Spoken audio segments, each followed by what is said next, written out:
Hello everybody, this is Mr. Sheldon, and today we're going to be going over the different types of solutions. And so typically what we've been working with is we've been working with equations that have one solution.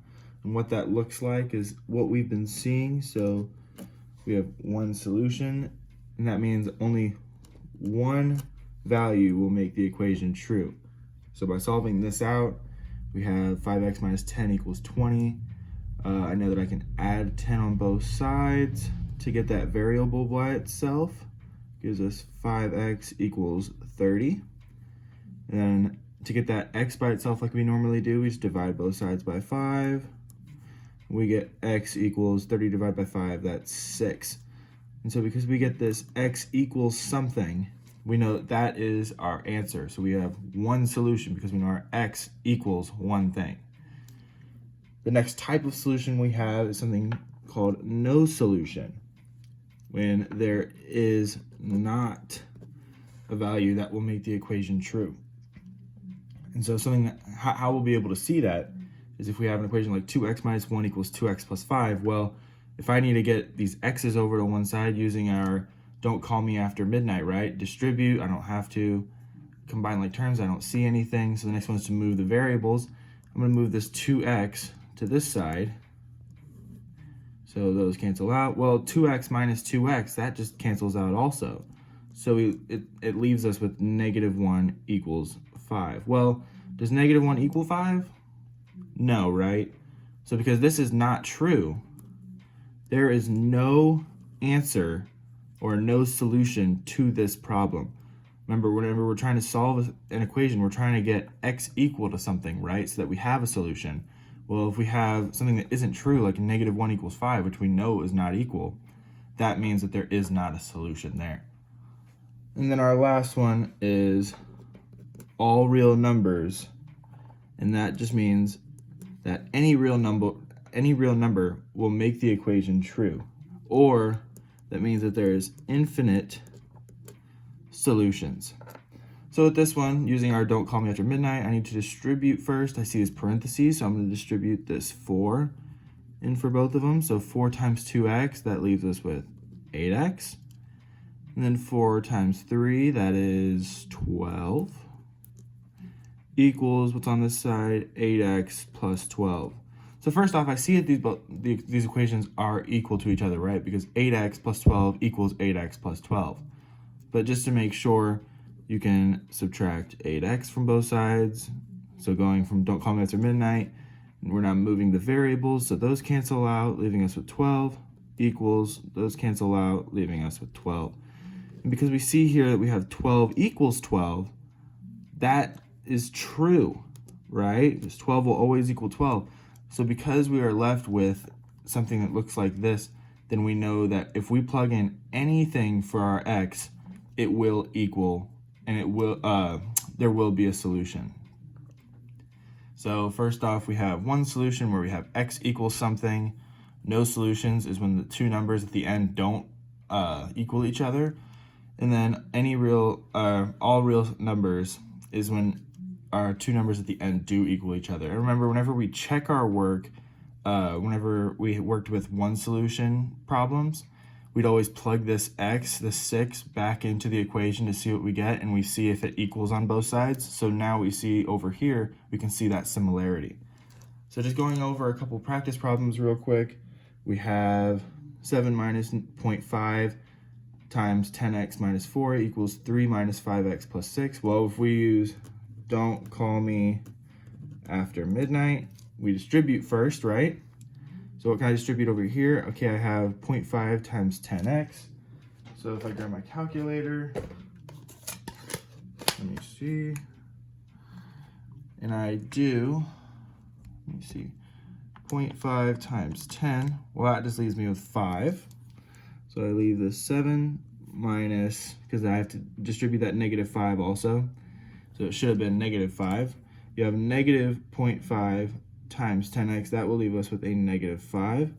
And then a negative 0.5 times negative 4, that leaves us with a positive 2. Equals, then we have a 3 over here. Oh, sorry, that should have been an x too, I'm sorry. So then we have our 3 minus 5x plus 6. Our next is to combine like terms. On this left side, what can I combine? I can combine the 7 and the 2. So we have 9 minus 5x. Then what's over here? We have a 3 and a 6 I can combine too because there isn't a variable.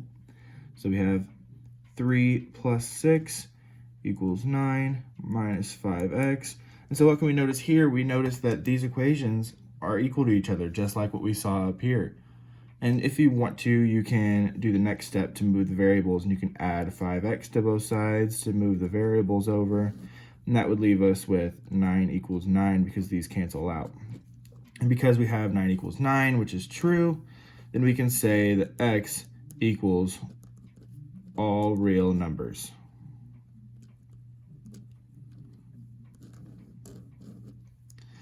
Moving on to the next one, so still going after don't call me after midnight, you distribute first, so we have this negative sign. Well, I can think of this as a -1, and so if I multiply -1 times 14, well, that's just giving this 14 a negative sign, so that's going to be -14. And then multiplying a -1 times -9c, well, those negatives are going to cancel out, right? Because a negative times a negative is a positive. So that would equal a positive 9c equals, and then I can distribute over here too. I can distribute this 4 into both of those. We have 4 times 2c, that gives us 8c. And then 4 times 5, that gives us 20. All right, so now the next thing I need to do is I need to combine like terms. I don't have any like terms on either side because I have a variable and a constant, variable and a constant. Next, I need to move the variables. So because this 8 is smaller, I'm going to subtract 8 from this side. That way I can get rid of it.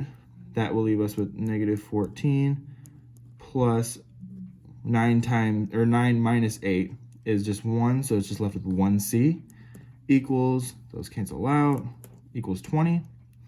Next I need to add or subtract the constants. So because I need to get this c by itself, I need to move this 14 over, and so it's a negative. With the opposite is a positive, so I can add 14 to both sides. Those will cancel out, leaving us with c equals, and then 20 plus 14, that gives us 34. And so because we have c, our variable, equaling something, then that is our one solution.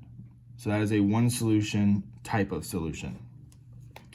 And then this last one here, we have -0.75 times 12x plus 60 equals -x minus 8x minus 15. So if I use my calculator, right, if we're using don't call me after midnight like we have, I can take this -0.75 and distribute it in.